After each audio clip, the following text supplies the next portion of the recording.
എല്ലാ വിദ്യാർത്ഥികൾക്കും പുതിയൊരു വീഡിയോയിലേക്ക് സ്വാഗതം. ഈ വർഷത്തെ കണ്ണൂർ യൂണിവേഴ്സിറ്റി ഡിഗ്രി കോഴ്സുകളിലേക്കുള്ള ഫസ്റ്റ് അലോട്ട്മെൻറ്റ് പ്രസിദ്ധീകരിച്ചു. വിദ്യാർത്ഥികൾക്ക് admission.kannur.ac.in/FRYUG/ADM 2025/index.php എന്നുള്ള പേജ് വഴി വിദ്യാർത്ഥികൾക്ക് നിങ്ങളുടെ അലോട്ട്മെൻറ്റ് റിസൾട്ട് പരിശോധിക്കാവുന്നതാണ്. വിദ്യാർത്ഥികൾക്ക് ഇവിടെ ഈ ഒരു പേജ് ഓപ്പൺ ചെയ്ത് കഴിഞ്ഞാൽ ഹോം എന്ന് പറഞ്ഞുകൊണ്ട് കാണാം. അതിൽ ക്ലിക്ക് ചെയ്യുക. ക്ലിക്ക് ചെയ്ത് കഴിഞ്ഞാൽ നിങ്ങൾക്ക് ഇവിടെ കാണാൻ പറ്റുന്നതാണ് നിങ്ങളുടെ ആപ്ലിക്കേഷൻ നമ്പർ. കാൻഡിഡേറ്റ് ലോഗിൻ എന്ന് പറഞ്ഞുകൊണ്ട് കാണാം. അവിടെ കാൻഡിഡേറ്റ് ലോഗിൻ എന്നുള്ള ഭാഗത്ത് നിങ്ങളുടെ ആപ്ലിക്കേഷൻ നമ്പർ കൊടുക്കുക, പാസ്വേഡ് കൊടുക്കുക. അതുപോലെ തന്നെ അവിടെ കുറച്ച് അക്കങ്ങൾ കാണാം, അതാണ് വെരിഫിക്കേഷൻ കോഡ്. അത് കൃത്യമായിട്ട് ടൈപ്പ് ചെയ്ത് കൊടുക്കുക, സൈൻ ഇൻ ചെയ്യുക. അതുപോലെ പാസ്വേഡ് മറന്നു പോയവർക്ക് ഫോർഗോട്ട് പാസ്വേഡ് ഓപ്ഷൻ ഉണ്ട്. അപ്പോൾ അതിൽ ക്ലിക്ക് ചെയ്ത ശേഷം നിങ്ങൾക്ക് നിങ്ങളുടെ ആ ഒരു ക്യാപ് ഐ ഡിയും അതുപോലെ തന്നെ നിങ്ങളുടെ ഇമെയിൽ അഡ്രസ്സും കൊടുത്തു കഴിഞ്ഞാൽ ഇമെയിൽ ഐ ഡിയിലേക്ക് ഒരു ലിങ്ക് വരുന്നതാണ്. അപ്പോൾ നിങ്ങൾക്ക് ആ ഒരു ലിങ്കിൽ ക്ലിക്ക് ചെയ്തുകൊണ്ട് നിങ്ങൾക്ക് ഈ ഒരു പാസ്വേഡ് റീസെറ്റ് ചെയ്ത് കൊടുക്കാനുള്ള പേജിലേക്ക് പോകാവുന്നതും നിങ്ങളുടെ പാസ്വേഡ് റീസെറ്റ് ചെയ്ത് എടുക്കാവുന്നതും ആണ്. അതായത് പുതിയ പാസ്വേഡ് വീണ്ടും ടൈപ്പ് ചെയ്ത് പുതിയ പാസ്വേഡ് ആക്കാനായിട്ട് സാധിക്കും. അപ്പോൾ ഇതിനുശേഷം നിങ്ങൾ നിങ്ങളുടെ ആപ്ലിക്കേഷൻ നമ്പർ കൊടുക്കുക, പാസ്വേഡ് കൊടുക്കുക. അതുപോലെ തന്നെ അതിനുശേഷം നിങ്ങൾ അവിടെ എന്താണ് കാണുന്നത് ആ ഒരു വെരിഫിക്കേഷൻ കോഡ് കൊടുക്കുക. അതിനുശേഷം സൈൻ ഇൻ ചെയ്യുക.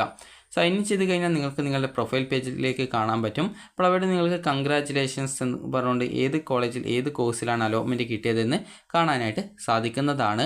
അതുപോലെ തന്നെ അലോട്ട്മെൻറ്റ് കിട്ടാത്ത വിദ്യാർത്ഥികൾക്ക് സോറി എന്ന് പറഞ്ഞുകൊണ്ടാണ് കാണാൻ പറ്റുക. അലോട്ട്മെൻറ്റ് കിട്ടാത്ത വിദ്യാർത്ഥി അടുത്ത സെക്കൻഡ് അലോട്ട്മെൻറ്റിനായിട്ട് വെയിറ്റ് ചെയ്യുക. ഇനിയിപ്പോൾ വിദ്യാർത്ഥികൾക്ക് ഇപ്പോൾ ഫസ്റ്റ് അലോട്ട്മെൻറ്റ് കിട്ടിയിട്ടുണ്ടെങ്കിൽ നിങ്ങൾ ആ ഒരു മാൻഡേറ്ററി ഫീ പേയ്മെൻറ്റ് എടുക്കുക. മാൻഡേറ്ററി ഫീ പേയ്മെൻറ്റ് എത്രയാണെന്ന് ചോദിച്ചു കഴിഞ്ഞാൽ നിങ്ങൾക്കത് നിങ്ങളുടെ പ്രൊഫൈലിൽ നിന്ന് കാണാൻ പറ്റുന്നതാണ്. നിലവിൽ എത്ര രൂപയാണെന്നുള്ളത് നിലവിൽ വെബ്സൈറ്റിൽ അത് കൃത്യമായിട്ട് കാണിച്ചിട്ടില്ല. അപ്പോൾ അത് സർക്കുലറായിട്ടൊന്നും നിലവിൽ വെബ്സൈറ്റിൽ കാണിച്ചിട്ടില്ല. അപ്പോൾ അതുകൊണ്ട് തന്നെ വിദ്യാർത്ഥികൾ ചെയ്യേണ്ടത് നിങ്ങൾക്ക് എത്ര രൂപയാണ് അവിടെ ഫീ പേയ്മെൻറ്റ് വരുന്നത് അത് നിങ്ങൾ പേയ്മെൻറ്റ് ചെയ്യുക എന്നുള്ളതാണ്. ഏകദേശം ഒരു 1300 സംതിങ്ങോളം വരാനാണ് സാധ്യതയുള്ളത്. അപ്പോൾ നിങ്ങൾ SC/ST വിദ്യാർത്ഥികളാണെങ്കിൽ അതിലും ഫീസ് പകുതിയായിട്ട് അതിൻ്റെ പകുതി മാത്രമേ ഉണ്ടാവുള്ളൂ. അപ്പോൾ എത്ര രൂപയാണ് ഫീസ് എന്നുള്ളത് നിലവിൽ ഈ ഒരു പേജിൽ, അതായത് പൊതുവായിട്ട് എത്ര രൂപയാണ് ഫീസ് എന്ന് പറഞ്ഞുകൊണ്ട് നൽകിയിട്ടില്ല. അപ്പോൾ നിങ്ങൾക്ക് എത്ര രൂപയാണോ ഫീസ് കാണിക്കുന്നത് ആ ഒരു ഫീസ് നിങ്ങൾ അടക്കുക. അപ്പോൾ അലോട്ട്മെൻറ്റ് കിട്ടിയ വിദ്യാർത്ഥികൾക്ക് അവിടെ നിങ്ങൾക്ക് ഏത് കോളേജിൽ ഏത് കോഴ്സിലാണ് കിട്ടിയത് എന്നുള്ള ഓപ്ഷൻ ഉണ്ടാവും. അതുപോലെ തന്നെ അതിന് താഴെയായിട്ട് തന്നെ നിങ്ങൾക്ക് ഫീ പേയ്മെൻറ്റ് എന്നുള്ളൊരു ഓപ്ഷൻ ഉണ്ടാവും. മേക്ക് ഫീ പേയ്മെൻറ്റ് അല്ലെങ്കിൽ ഫീ പേയ്മെൻറ്റ് എന്നൊക്കെ പറഞ്ഞുകൊണ്ട് നിങ്ങൾക്ക് ഫീ പേയ്മെൻറ്റ് ചെയ്യാനുള്ള ഏതെങ്കിലും തരത്തിലൊരു പേര് ഓടുകൂടി നിങ്ങൾക്ക് അവിടെ ഓപ്ഷൻസ് കാണാൻ പറ്റും. അപ്പോൾ നിങ്ങൾ അതിൽ ക്ലിക്ക് ചെയ്തുകൊണ്ട് നിങ്ങൾക്ക് നിങ്ങളുടെ ഡെബിറ്റ് കാർഡോ ക്രെഡിറ്റ് കാർഡോ അല്ലെങ്കിൽ നെറ്റ് ബാങ്കിങ്ങോ UPI വെച്ചുകൊണ്ട് നിങ്ങൾക്ക് ഫീ പേയ്മെൻറ്റ് ചെയ്യാവുന്നതാണ്. അപ്പോൾ വിദ്യാർത്ഥികൾക്ക് ഈ ഒരു ഫീ പേയ്മെൻറ്റ് ചെയ്യാനുള്ള അവസരം ഈ ഒരു ജൂൺ 21 അപ്പോൾ അതിനായിട്ട് നിലവിൽ വെബ്സൈറ്റിൽ അതിൻ്റെ ഷെഡ്യൂൾ നിലവിൽ പ്രസിദ്ധീകരിച്ചിട്ടുണ്ട്. അപ്പോൾ ആ ഒരു അപ്പോൾ വിദ്യാർത്ഥികൾക്ക് ഈ രീതിയിൽ ജസ്റ്റ് നിങ്ങൾ സ്ക്രോൾ ചെയ്യുന്ന സമയത്ത് ഇതുപോലെ കാണാൻ സാധിക്കുന്നതാണ്. അപ്പോൾ ജസ്റ്റ് ഇവിടെ നിങ്ങൾക്ക് കാണാം ഇവിടെ എന്തെങ്കിലും പ്രസ് റിലീസ് വന്നിട്ടുണ്ടോ എന്നുള്ള കാര്യം നമുക്ക് നോക്കാം. നിലവിൽ അവിടെ പ്രസ് റിലീസ് വന്നിട്ടില്ല എന്നാണ് തോന്നുന്നത്. അപ്പോൾ അതുകൊണ്ട് തന്നെ അതുപോലെ തന്നെ ഇനി നമുക്ക് ഷെഡ്യൂൾ നോക്കാം. അപ്പോൾ ഇവിടെ ഷെഡ്യൂൾ വന്നിട്ടുണ്ട്. അപ്പോൾ വിദ്യാർത്ഥികൾക്ക് ഈ ഒരു ഷെഡ്യൂൾ പ്രകാരം നിങ്ങൾക്ക് ഈ ഒരു ഫസ്റ്റ് അലോട്ട്മെൻറ്റ് കിട്ടിയിട്ടുണ്ടെങ്കിൽ ഫീ പേയ്മെൻറ്റ് ഈ ഒരു ജൂൺ 21 വരെയാണ്.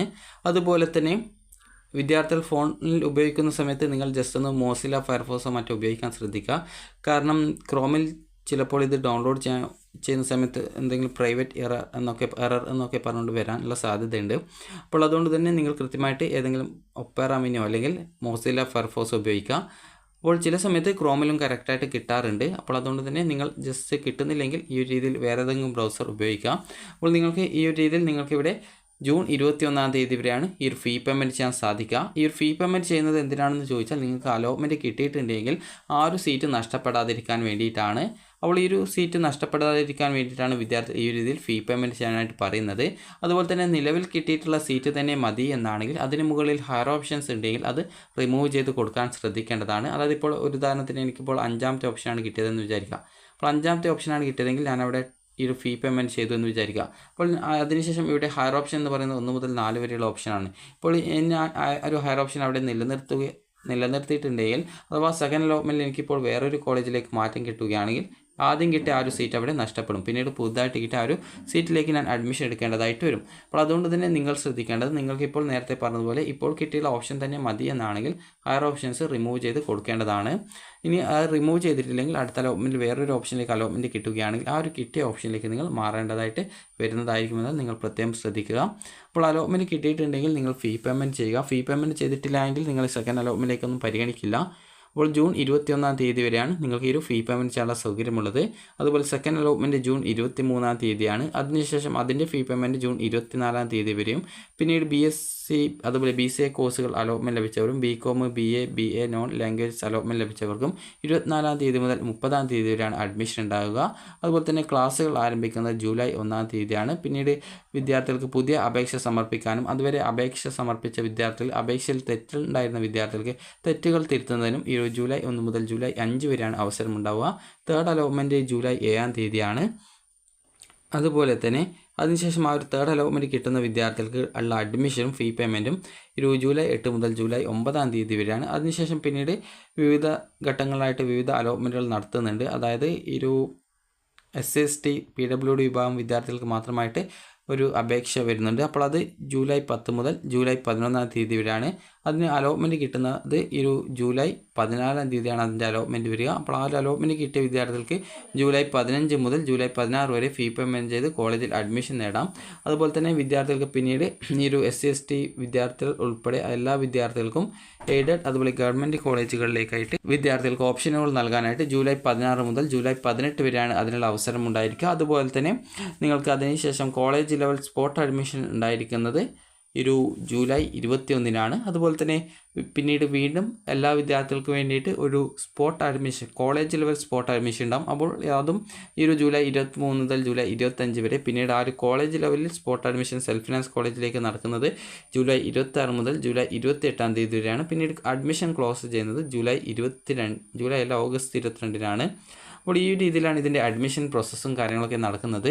അപ്പോൾ വിദ്യാർത്ഥികൾക്ക് ഇതുവരെ അപേക്ഷ സമർപ്പിക്കാൻ പറ്റാതിരുന്ന വിദ്യാർത്ഥികൾ ആണെങ്കിൽ നിങ്ങൾക്ക് ജൂലൈ 1 മുതൽ പുതിയ അപേക്ഷ നൽകാൻ സാധിക്കുന്നതായിരിക്കും. അപ്പോൾ വിദ്യാർത്ഥികൾക്ക് നിലവിൽ ഫസ്റ്റ് അലോട്ട്മെൻറ്റ് കിട്ടിയിട്ടുണ്ട് എങ്കിൽ വിദ്യാർത്ഥികൾ ചെയ്യേണ്ടത് നിങ്ങൾ ഈ ഒരു കോളേജിൽ പോയിട്ട് ജോയിൻ ചെയ്യണമെന്ന് ചോദിച്ചിട്ടുണ്ടായിരുന്നു. അങ്ങനെ ജോയിൻ ചെയ്യേണ്ടതില്ല. നിലവിൽ നിങ്ങൾ ഫീ പേയ്മെൻറ്റ് മാത്രം ചെയ്താൽ മതി. ഫീ പേയ്മെൻറ്റ് ചെയ്യുന്നതോടുകൂടി വിദ്യാർത്ഥികളുടെ ആ ഒരു അഡ്മിഷൻ അവിടെ കൺഫേം ആവുകയാണ് ചെയ്യുക. അപ്പോൾ ആ ഒരു രീതിയിലാണ് അതിൻ്റെ അഡ്മിഷനും കാര്യങ്ങളൊക്കെ ഉണ്ടായിരിക്കുക. അപ്പോൾ വിദ്യാർത്ഥികൾ ശ്രദ്ധിക്കേണ്ട സെക്കൻഡ് അലോട്ട്മെൻറ്റിന് ശേഷം മാത്രമാണ് നിങ്ങളുടെ അഡ്മിഷൻ ഉള്ളത്. അപ്പോൾ വിദ്യാർത്ഥികൾക്ക് നിലവിൽ ഇപ്പോൾ അലോട്ട്മെൻറ്റ് കിട്ടിയിട്ടുണ്ടെങ്കിൽ വിദ്യാർത്ഥികൾ ഫീ പേയ്മെൻറ്റ് ചെയ്ത് സീറ്റ് കൺഫേം ചെയ്യുക. അപ്പോൾ നിങ്ങൾക്ക് ഈ ഒരു വീഡിയോ ഉപകാരപ്രദമായിട്ടുണ്ടെങ്കിൽ ലൈക്ക് ചെയ്യുക, ഷെയർ ചെയ്യുക. അപ്പോൾ അലോട്ട്മെൻറ്റ് കിട്ടിയ വിദ്യാർത്ഥികൾ ഫീ പേയ്മെൻറ്റ് ചെയ്യേണ്ടതാണ്. ഫീ പേയ്മെൻറ്റ് ചെയ്തിട്ടില്ലെങ്കിൽ നിങ്ങളുടെ സീറ്റ് നഷ്ടമാകുന്നതായിരിക്കും എന്നുള്ളത് കൂടി പ്രത്യേകം ശ്രദ്ധിക്കുക. ഓൺലൈനായിട്ടാണ് പേയ്മെൻറ്റ് ചെയ്യേണ്ടത്. അപ്പോൾ നിങ്ങൾക്ക് ഈ ഒരു വീഡിയോ ഉപകാരപ്രദമായിട്ടുണ്ടെങ്കിൽ ലൈക്ക് ചെയ്യുക, ഷെയർ ചെയ്യുക. Thank you for watching.